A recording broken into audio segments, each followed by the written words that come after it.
오늘 주제 마지막입니다. 넥스트 미디어에 대한 전망인데요. 앞에서 플랫폼에 대한 얘기도 했고 뉴스 소비에 대한 얘기도 했고 우리 청년들의 질문도 많이 받아봤잖아요. 이제 기술에 관한 이야기를 좀 해보고 싶어요. 특히 이제 최근의 기술이라고 하면 AI를 우리가 이야기하지 않을 수 없잖아요. 뉴스도 AI가 선택해주고 AI가 기사도 쓰는 시대가 되었으니까요. 그래서 이 AI가 앞으로 대중적으로 어떤 영향을 미칠지, 이런 뉴스에는 또 어떤 영향을 미칠지 이 부분에 대해서 좀 의견들을 들어보고 싶습니다. 우선 어떤 전망을 하고 계시는지 김소연 대표님 먼저 얘기해 주실까요? 뉴닉에서는 기사의 어떤 정보량이나 팩트체크만큼 중요하다고 생각하는 게 스토리텔링이거든요. 이걸 얼만큼이나 잘 소화할 수 있게 전달을 하는가. 그게 저희에게 굉장히 중요한 이슈인데, 근데 그게 되게 사소하고 추상적이잖아요. 뭔가 반말을 쓸지, 반존대를 쓸지, 톤앤매너가 어느 정도면 좋겠는지, 그런 것들은 여전히 중요한 문제이고 사람의 터치가 아직도 되게 중요한 부분이라고 생각이 드는데, 그래서 그걸 당장은 AI가 할 수는 없지요. 그래서 저희가 좀 더 고민을 해야 할 텐데, 근데 이런 것들도 분명히 이제 가설을 세우고 그 검증하는 데에는 여전히 데이터와 AI와 기술이 중요한 부분을 차지를 해줄 거라는 생각이 들거든요. 그러니까 반말과 존댓말을 이렇게 보냈을 때 누가 더 좋아하는가 데이터가 보잖아요. 그래서 그런 기술하고의 어떤 공존을 통해서 뉴스 콘텐츠의 양과 질이 앞으로도 쭉쭉 뻗어 나가야 된다고 저는 생각을 하는 편입니다. 기술과의 공존이란 말이 참 많이 와닿는 것 같아요. 자, 연결해서 우리 금 기자님 말씀을 좀 들어보겠습니다. 지금 증권 시황 기사나 스포츠 기사를 인공지능들이 써요. 언론사에서 이미 쓰고 있어서 포털에 보면은 이걸로 어뷰징을 하면 이걸로 그 속보성 기사를 쏟아내면 10,000건씩 쓸 수 있는데 이걸 어떻게 규제를 할까 고민이라서 지금 인공지능 기사가 사람이 쓴 기사랑 별도로 섹션을 잡아서 노출이 되게, 그렇지 않으면 제재를 할 정도로 좀 대응이 있어서 변화가 현실이 됐다 이런 느낌이 들기는 하는데요. 근데 저는 인공지능 기사가 결과적으로는 좀 발전을 하더라도 그냥 보조적인 수단이 될 것 같다는 생각이 들어요. 왜냐하면 인공지능을 통해서 분석을 해준 걸 기자가 그걸 바탕으로 기사를 쓸 수는 있겠지만 인공지능이 기자를 대체할 수 있을 거라 생각이 들지는 않고요. 최근에 제가 신문에서 인상적으로 봤던 기사 중에 한국일보에서 국정감사 기간이었잖아요. 김혜지 의원이라고 국민의힘 의원인데 시각장애인이죠. 이분이 국정감사를 어떻게 준비하고 하고 있는지 분투기를 쓴 게 있어요. 경향신문에는 최근에 고시원 기획을 했는데 제가 대학생 때 방 보러 가다가 잠깐 봤던 방이라서 되게 놀랐던 기억이 있는 게 사면이 복도로 둘러싸인 방이 있어요. 그러니까 방을 쪼개는 거죠. 그러면 그 방은 창문도 없고 가격도 정말 싸고 정말 뭐랄까요, 감옥 같은 느낌이 드는데 그 방을 경향신문이 딱 보여주면서 이제 이 문제들을 막 기사로 쓰더라고요. 인공지능이 이런 거 못하죠. 그러니까 데이터를 분석하고 뭔가 어뷰징 같은 걸 할 수 있고 더 우리보다 빠르게 분석할 수는 있지만 현장에 가서 우리가 르포를 쓰거나 탐사를 하거나 이런 거는 못하잖아요. 그래서 가짜 뉴스가 범람할수록 팩트체크가 부각이 됐던 것처럼 인공지능 기사가 앞으로 활성화가 되고 대중화가 될수록 오히려 사람만 있을 수 있는 르포 기사, 탐사 기사 이런 것들이 더 발전할 수 있는 계기가 될 수 있지도 않을까라고 좀 낙관적으로 보고 있는 편입니다. 기술과의 공존을 말씀하셨고 AI와 사람 기자 간의 협업을 말씀하신 것 같아요. 우리 김 기자님께서도 사실은 이제 저희 밥그릇 문제여가지고 최근에 보니까 뭐 NC 소프트나 연합뉴스가 뭐 공동 연구해서 날씨 기사를 뭐 AI가 쓰는 뭐 최근에 뭐 그런 것도 있더라고요. 그래서 지금 네이버 들어가시면은 AI가 쓴 날씨 기사 같은 걸 볼 수가 있는데 이걸 보면서 진짜 우리는 어떻게 이제 미래에 먹고 살아야 되지? 뭐 이런 되게 위협도 많이 느끼면서 동시에 긍정적으로 보고 싶은 마음이 이제 계속 있는 거죠. 그런 루틴한 기사들을 AI가 써주면 이제 저 같은 취재 기자는 시간과 여유가 좀 생길 거잖아요. 그러면 그 시간에 조금 더 깊이 있고 분석적인 기사를 쓸 시간이 여유가 생길 것이다라는 좀 소망이 있고요. 그리고 동시에 AI가 사실 지금 웹상에 정말로 많은 데이터들이 이제 흩뿌려져 있잖아요. 그것들을 취합하고 소팅하는 것들을 뭐 AI가 해준다고 하면 이제 기자들은 그것을 가지고 그 데이터를 가지고 분석하고 맥락을 더해서 깊이 있는 기사를 쓸 수 있지 않을까. 저도 이제 그런 공존을 꿈꾸고 있습니다. 네. 그렇게 되겠죠. 바람입니다. 네. 제가 재미난 얘기를 하나 해드리면 재미없을 수도 있어요. 제가 2015년에 로봇 저널리즘이라는 연구를 했어요. 근데 거기에서 인간 기자가 쓴 스포츠 기사랑 로봇 기자가 쓴 스포츠 기사를 이렇게 기자들한테도 보여주고 일반 국민들한테도 보여줘서 그 실험을 했는데 다 못 맞춰요. 구별이 안 돼요. 왜냐면 다 공부를 로봇 기자들이 쓴 기사를 가지고 학습을 하기 때문에 정말 구별하기 힘든데 지금 금 기자님이나 같이 말씀해 주신 탐사보도 영역 이런 거는 사실은 그 로봇 기자가 하기가 어렵고 데이터가 있어야 이 로봇 기자들은 일을 할 수 있으니까 그래서 제가 그런 흥미로운 연구를 했었고요. 필요하신 분들 연락 주시면 보고서 드리겠습니다. 자, 이제 이야기를 알고리즘으로 좀 바꿔볼게요. 최근에 이제 추천 시스템들이 굉장히 발달돼 있고 포털에서는 기사도 추천해주고 넷플릭스에서 컨텐츠 추천해주고 막 이런 것들이 아주 일반적이 되었는데 그런 것에 대한 문제는 없는지 알고리즘과 관련해서 우려의 목소리도 사실은 많이 있거든요. 이용자가 어떤 점을 좀 주의해야 할지 이제 이런 것들을 얘기를 해주시면 좋겠는데 금 기자님이 아무래도 관련된 취재도 많이 하셨을 것 같아요. 네. 저는 유튜브도 유튜브지만 최근에 양대 포털에다 인공지능으로 기사를 추천하고 배열하면서 나타난 변화들을 좀 주목을 해봤는데요. 사실 자꾸 종이신문 얘기를 하지만 제가 그냥 진보 보수를 떠나서 정말 좋은 기사들이 많아요. 종이신문을 보면. 중앙일보에서도 최근에 저는 대학 졸업자들의 계층 사다리가 어떻게 이동이 되는지 그런 분석을 하기도 했고 동아일보는 아까 증발 기획을 말씀드리기도 했고 한겨레는 또 다시 전태 이런 기획에서 노동 이슈에 집중하는 모습을 보면 되게 좋은 보도라고 느끼는데 문제는 포털에서 이 기사들을 보면요. 댓글이 0개, 1개, 2개, 많아도 10개 이런 거고 반면에 이제 어떤 분이 무슨 말 했다 이런 저널리즘의 기사든 댓글이 수천 개가 붙어 있는 거를 봐요. 그러니까 포털이 뉴스를 인공지능으로 이렇게 배열을 하게 되면서 나타난 변화는 이전에는 그나마 저는 사회적으로 필요한 뉴스를 사람 편집자들이 편집을 했다고 생각을 해요. 근데 지금은 더 휘발성 있는 이슈들, 지금 주목받고 있는 이슈들만 많이 노출이 되는 것 같아서 이용자의 편의를 위해서, 근데 궁극적으로는 유튜브든 네이버든 다음이든 이 서비스에 더 오래 머물러서 더 많이 광고를 봐서 그들이 돈을 더 버는 게 목적이잖아요. 그러니까 이런 상황에서 이들이 만들어 놓은 판에서 우리가 과연 좋은 기사들을 찾을 수가 있을까? 학생들이 그런 얘기 많이 해요. 좋은 뉴스가 없다. 왜냐면 검색해도 어뷰징 기사만 잡히고 좋은 뉴스들은 잘 안 잡히기 때문이죠. 그런 면에서는 지금의 알고리즘, 개인 맞춤형으로 저는 예능과 드라마 추천해주는 거는 문제의식을 안 가지지만 뉴스를 추천해주는 거는 좀 위험하다는 생각이 가면 갈수록 들고 오히려 이럴수록 저는 사람이 뭔가 제시해주고 추천해줄 수 있는 그런 크리에이팅이 좀 있어야 한다고 생각합니다. 김 대표님까지 이 말씀을 듣고 좀 정리를 해볼게요. 네, 저는 어떻게 보면 사업을 하는 입장이잖아요. 그러니까 기사를 써서 플랫폼에 올리는 그 플랫폼의 정책을 정하는 사람일 수도 있는 것 같아요.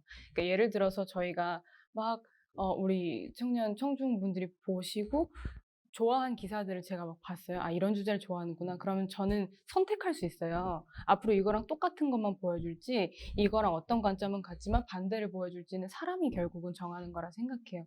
그러니까 알고리즘이라는 게 워낙 저희도 막 듣다 보면 귀가 약간 둔해지면서 기술이구나, 건드릴 수 없구나라고 생각하지만 그 결정을 하는 뒤에는 무조건 사람이 있다.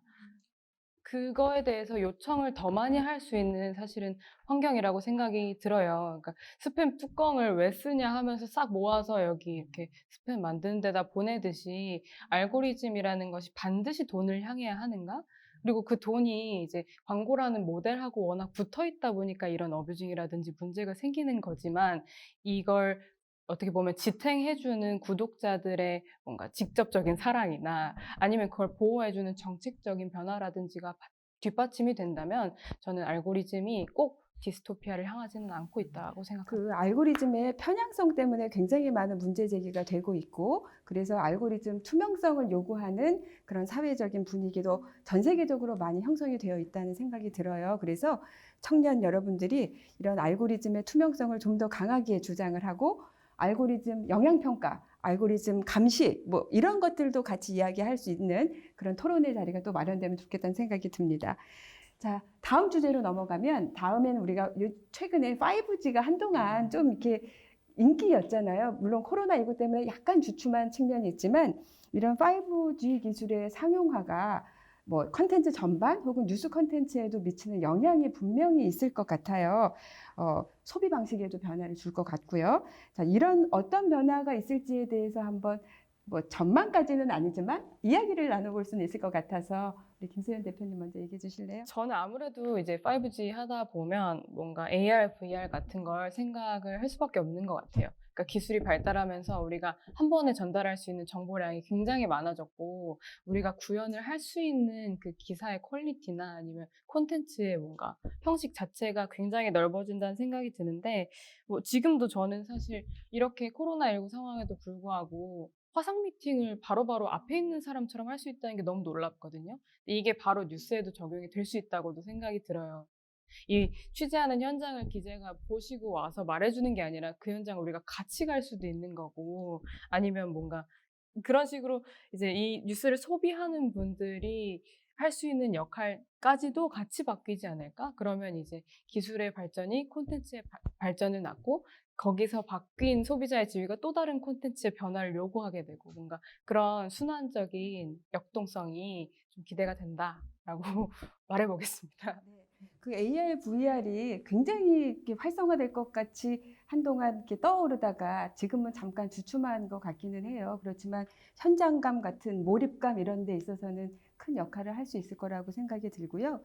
그 인터넷이 사람들을 연결시켜 줬다면 모바일은 언제 어디서나 사람들을 연결시켜 줬다고 하고 5G는 언제 어디서나 사람과 사람, 사람과 사물, 사물과 사물을 연결시켜 주는 기술이라고 이야기들을 하더라고요. 근데 아직 우리가 그 5G의 혜택을 받기에는 조금 시간이 필요하지 않을까라는 그런 생각이 듭니다. 지금까지 이야기한 것과 관련해서 우리 지금 나와 있는 청중 여러분들 중에 질문을 하나 좀 받아보고 싶은데요. 누가 있으실까요?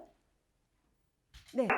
윤핵이나 대통령처럼 새로운 뉴스 포맷에 대한 연구도 많이 이루어지고 있고 콘텐츠의 변화도 많이 나타나고 있지만 아직까지 뉴스라는 콘텐츠 자체에 대한 혁신적인 변화는 조금 찾아오기 힘들다는 생각을 하고 있어요.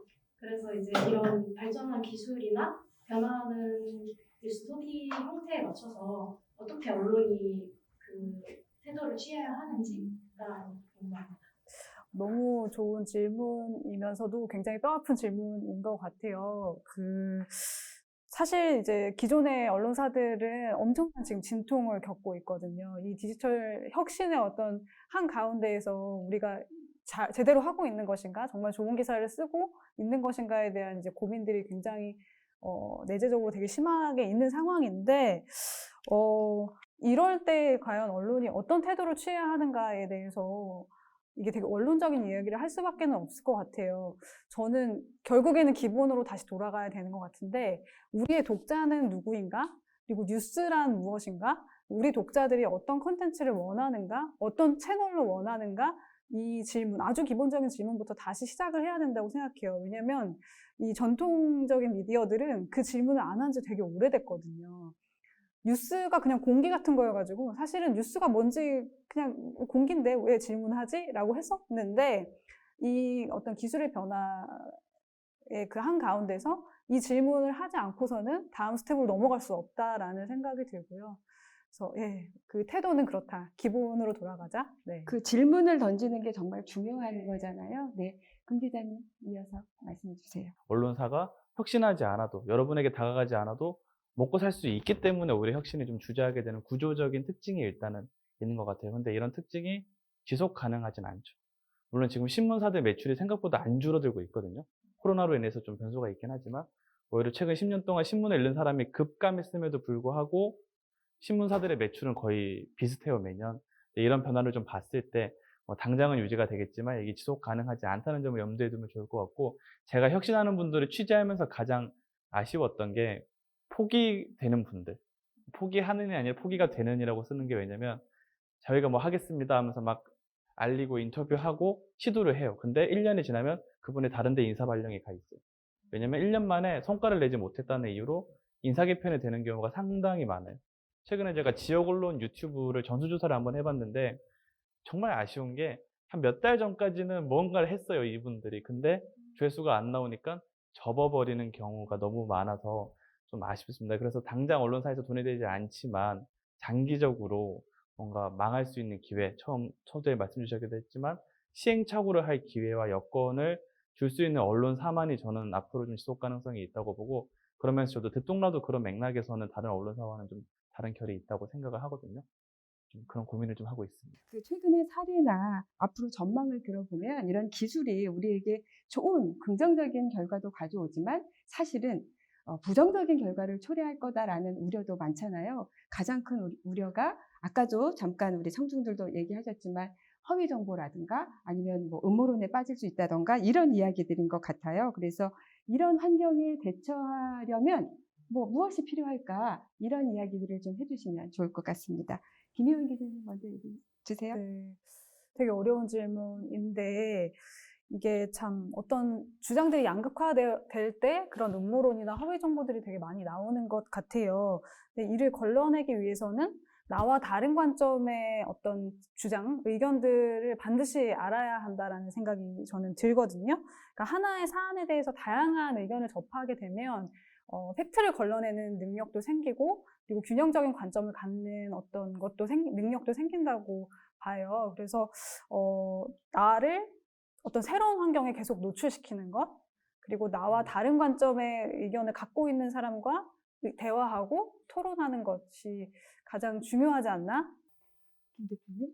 네, 저는 그냥 우리 소비자들, 뉴스 소비자들이 전제를 잘 갖고 있으면 좋겠어요. 그러니까 어차피 세상은 계속 바뀌고, 그래서 어차피 진리도 계속 바뀌고, 그러니까 우리는 지금 딱 주어진 거에 대해서 계속 합리적으로 의심해야 된다는 그런 전제를 잘 맞추는 게 중요하다고 생각하고, 우리 기자님께서 말씀하신 거랑도 같은 맥락이라고 생각이 좀 듭니다. 그러니까 유닉에서 이렇게 다양한 뉴스들에서 큐레이션을 해서 재밌게 말랑말랑하게 보내줄수록 반갑지만 하지만 이런 부분은 하면서 또 피드백을 보내주면서 그거에 또 상호작용해서 저희가 이런 부분 저희가 놓쳤지만 또 이렇게 서로 발전을 하는 거거든요. 이제 그런 태도나 전제 같은 걸 강조를 해보고 싶어요. 김 기자님은 지금 말씀하신 것과 연관해서 미디어 리터러시 최근에 굉장히 많은 뭐 기사도 쓰시고 강의도 하셨잖아요. 관련해서 좀 연결시켜 말씀을 좀 해주세요. 가짜뉴스나 허위 정보라고 하죠. 아니면 극단적인 표현들이 정말 많아진 거는 맞는데 이거를 저는 사람들이 모두 다 검증해낼 수는 없다고 생각을 해요. 검증해내는 건 언론의 역할이라고 생각을 하고요. 우리는 뭘 해야 될까라고 생각을 했을 때 가짜뉴스가 힘을 갖게 되는 건 유포가 되기 때문이잖아요. 우리가 카톡방에서 공유를 하고 퍼나르기 때문이라고 생각을 해요. 그러면 가장 중요한 거는 저는 신중함이 생기면 좋을 것 같아요. 240번 버스 논란이라고 들어보셨죠? 이제 사실과 다른 정보가 처음 유포가 됐을 때 많이 확산이 됐고 이후에 반론이 제기되고 있죠. 지금 인터넷에서 정보가 공유되거나 몇몇 언론사가 기사를 쓰는 방식이 되게 비슷해요. 어떤 연예인의 인성 논란에 불거졌다. 한쪽의 입장을 전하죠. 이틀 이후에 갑자기 똑같은 언론사인데 알고 보니 반박이 나왔다. 이런 식으로 계속 이슈가 흘러가서 이럴 때 우리가 할 수 있는 건 제가 그 연예인을 본 적이 없으면 저는 검증을 못하죠. 신중함을 가져야 한다라고 생각을 해요. 그래서 많은 미디어 리터러시에 대한 얘기가 있지만 결국 저는 신중할 필요가 있다라고 생각을 하고 처음 의혹이 제기됐을 때 당사자가 입장을 밝히지 않은 상황에서는 단정하지 말고 좀 기다려볼 필요가 있다라고 생각을 합니다. 최근에 한국 언론의 신뢰도를 조사해 보면 전 세계 40개국 중에 꼴찌라고 나오거든요. 우리나라에서는 언론이 내보내는 대부분의 뉴스를 거의 항상 신뢰한다라는 응답에 21% 정도의 국민만이 그렇게 대답을 해서 전 세계 꼴찌로 나와요. 그래서 이렇게 언론의 불신과 관련된 이런 많은 정보들도 떠돌아다니고 이런 것들이 언론인들의 사기를 떨어뜨리기도 하고 그런 현상들이 발생하고 있는데 현장에서 굉장히 많은 고민이 있으실 것 같아요. 어떤 생각들을 하고 계신지 좀 들어보겠습니다. 이게 참 언론에 대한 불신이 언론 스스로가 자초한 것이어서 참 뼈아프게 받아들여지는데요. 신뢰를 회복하기 위해서는 당연히 이제 시간이 필요하다는 생각도 들고요. 저는 제작자로서 최근에 제 선배가 영국 특파원을 다녀왔었는데 BBC 공영방송이죠. BBC의 사례를 얘기를 해주시더라고요. BBC의 경우에는 타사에서 뭐 일부 어떤 속보, 특정 보도를 내면 사실 디지털상에서는 워낙 속보 경쟁이 치열하다 보니까 그 속보를 확인하지 않고 그대로 받아 쓰는 경우가 대다수이거든요. 근데 BBC는 그렇게 하지 않는다고 해요. 반드시 그것을 크로스 체크하고 우리가 판단했을 때 이게 팩트다라고 생각하면 그제서야 이제 늦더라도 기사화를 한다고 하는데요. 그래서 사람들이 BBC가 쓰면 그제서야 아 이게 팩트구나라는 거를 이제 후행적으로 알게 된다. 라고 해요. 이거는 사실 팩트를 추구하는 그 매체의 어떤 집요함, 그 신념 같은 게 이제 바탕이 되는 것일 거고, 오랜 시간 동안 그런 보도를 해왔기 때문에 사람들이 신뢰한다고 생각하는데요. 결국 우리 이제 한국의 매체들도 그런 방향으로 가야 되지 않나. 그러면 천천히 신뢰를 회복할 수 있지 않을까? 그런 생각하게 됩니다. 김 기자님께서도 의견을 좀 주세요. 최근에 제가 유튜브 언론사 채널들을 취재를 하면서 좀 인상적이었던 부분이 있었는데 되게 보수적인 언론사의 한 유튜브 채널이었어요. 거기 구독자분들이 이번 투표가 부정선거였다라는 콘텐츠를 만들어 달라고 요구를 했는데 이 유튜브 운영하는 언론사 팀에서 이거를 거절을 했어요. 그래서 라이브 중계로 우리는 부정선거라고 생각하지 않는다라고 해서 구독자들이 수천 명이 빠져나갔다고 해요. 저는 이게 언론사들도 빠질 수 있는 필터 버블에 좀 저항을 했던 굉장히 좋은 사례라고 기억을 하거든요. 그러니까 언론사에서도 물론 이렇게 뉴스를 잘 만들어야 할 필요가 있고, 하지만 근본적으로는 우리 언론에 대한 비판이 지금 징벌적 손해배상제나 가짜뉴스 규제나 이런 게 언론이 부심받고 있다는 방증이긴 한데, 저는 좀 다른 측면에서 당연히 기사를 잘 써야 되지만 지금 그 기레기라는 담론들은 어떻게 보면 기사를 잘 쓰려고 하는 좋은 기자들한테도 힘을 빼고 있는 것도 사실인 것 같아요. 똑같이 취급을 당하면 이분들의 사기도 꺾이지 않을까라는 고민이 들어서 제가 계속 언급드렸던 좋은 보도들이 있잖아요. 그런 걸 쓰는 기자들이 뭔가 좀 힘을 받을 수 있는 환경이 갖춰지면 좋겠다는 생각이 드는데, 언론사에서도 당연히 그런 보도들을 포털에 노출을 잘 안 하죠. 메인에 안 걸죠. 안 팔리니까. 근데 그런 걸 좀 노출하려는 노력이 필요할 거고, 근본적으로는 포털 사업자나 유튜브 같은 서비스에서 진짜 사회적으로 필요한 뉴스를 좀 더 부각하고, 누가 봐도 문제인 뉴스, 심각하고 안 좋은 뉴스, 나쁜 뉴스들을 좀 노출을 하지 않으려는 공적인 역할을 같이 해주면 언론이 당연히 스스로 개선하고 뭔가 정파적인 문제를 극복해야 하지만 이거를 중간에 유통해주는 분들이 좋은 뉴스가 부각되고 안 좋은 뉴스가 부각되지 않도록 노력해주면 저는 언론이 좀 더 신뢰받을 수 있고, 무엇보다 노력하는 기자들, 소수라고 하더라도 노력하는 기자분들이 힘이 빠지지 않고 그분들에게 동력이 생길 수 있는 그런 계기가 될 것 같습니다. 그런 의미에서 사실은 우리가 기자분들 욕은 굉장히 많이 하는데 좋은 기사를 쓰는 혹은 좋은 기자분들에 대한 응원이나 격려는 너무 소홀했거나 좀 박했던 것 같아요. 그래서 그런 문화도 우리 시민들이 특히 청년 세대들이 가져주면 좋을 것 같고요. 언론은 저는 좀 잘못된 보도가 나왔을 때 좀 먼저 사과하는 이런 풍토가 좀 필요할 것 같다는 생각이 좀 많이 듭니다. 네, 다음 문제로 좀 넘어가 볼게요. 다음 질문은 어떤 질문을 드릴 거냐면 이 올바른 미디어 이용과 발전을 위해서 언론사와 플랫폼도 노력을 해야 되지만 사실은 이용자들도 많은 노력을 해야 되잖아요. 이용자들이 소비자로서 뉴스를 제대로 이용하는 소비자로서 어떤 자세, 어떤 역할이 필요할지에 대해서 그동안 고민 많이 하셨을 테니까 얘기를 좀 해주세요. 김 대표님 먼저. 네. 네, 제가 유닉을 만든 사람이라고 강연이나 이런 토크 콘서트에 등장을 하면, 생각보다 나랑 다르지 않네? 하면서 좀 친근하게 느끼시는 분들도 있고, 나도 하겠는데? 라고 느끼시는 분들도 있으실 거예요. 저는 그게 너무너무 반가운 대담함이거든요. 그러니까 그런 대담한 관점을 유닉뿐만 아니라 많은 언론과 미디어에도 똑같이 되셨으면 좋겠어요.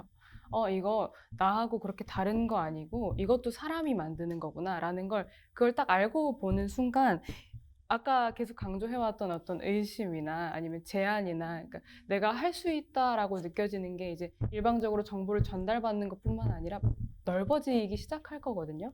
그래서 그런 의미에서 뭔가 다양한 미디어의 관점을 그냥 답습을 하기보다는 조금 더 대담하게 바라보면서 뭔가 이 미디어를 나는 어떻게 활용하고 무엇을 요구할 것인지 계속 생각하셨으면 좋겠다. 이런 말씀 드리고 싶습니다. 금 기자님도. 네. 그리고 아까 포털의 얘기를 드렸지만 이용자분들의 역할도 똑같이 중요하다고 생각을 해요.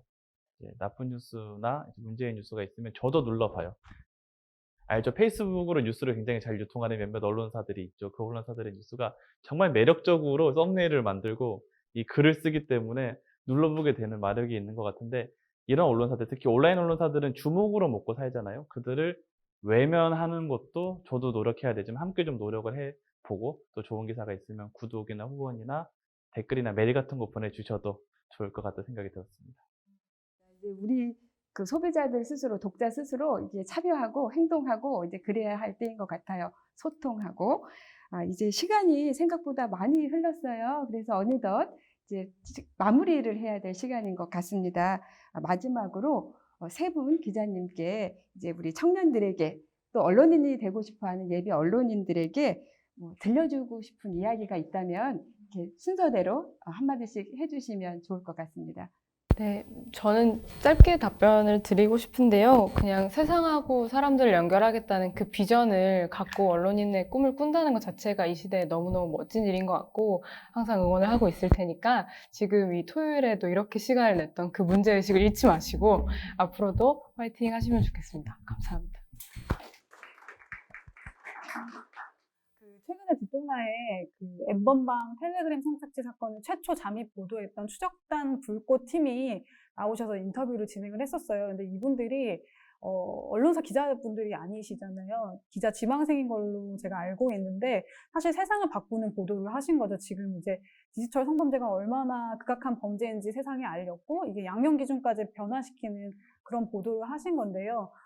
저는 이분들을 기자라고 안 하면 누가 기자라고 할 수 있겠나 이런 생각이 들고요. 취재의 영역이라는 것이 이제는 굉장히 허물어졌다라는 생각이 들고 그래서 저도 반성도 많이 했는데 반드시 뭐 언론사 이분들의 어떤 사례가 저는 언론인을 준비하시는 분들한테 큰 영감이 될 거라고 생각해요. 꼭 어디 입사를 하셔야 언론인이 되시는 게 아니고 내가 선 자리에서 세상을 더 좋은 세상으로 만들기 위해서 치열하게 고민하고 실천하고 있다면 이미 언론인이 아닌가라는 생각이 들어서요.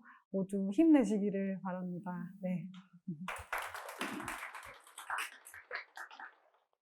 저도 비슷한 맥락에서 예전에는 큰 언론사일수록 주목을 받았던 것 같아요. 근데 요즘은 언론사가 작거나 혹은 좀 잘 모르거나 아니면 신생 매체라 하더라도 그 사람이나 에디터나 운영하는 역량에 따라서 더 많은 주목을 받을 수 있는 것 같아서 사실 언론 준비하면 그런 게 가장 고민이잖아요. 내가 너무 문턱이 좁은 거 아닐까라고 생각이 들 수도 있는데 좀 열어놓고 보면 다양한 시도를 할 수 있는 기회가 없지는 않다는 거. 그리고 말씀 주셨던 것처럼 지금 당장 하다못해 오마이뉴스의 시민 기자로 글을 쓸 수도 있고 유튜브에 뭘 해볼 수도 있고 이런 노력들이 저는 좀 세상을 바꾸는 데 기여를 하고 있다는 생각이 들고 이제 인터넷 뉴스나 미디어는 결국 생태계라고 생각을 해요.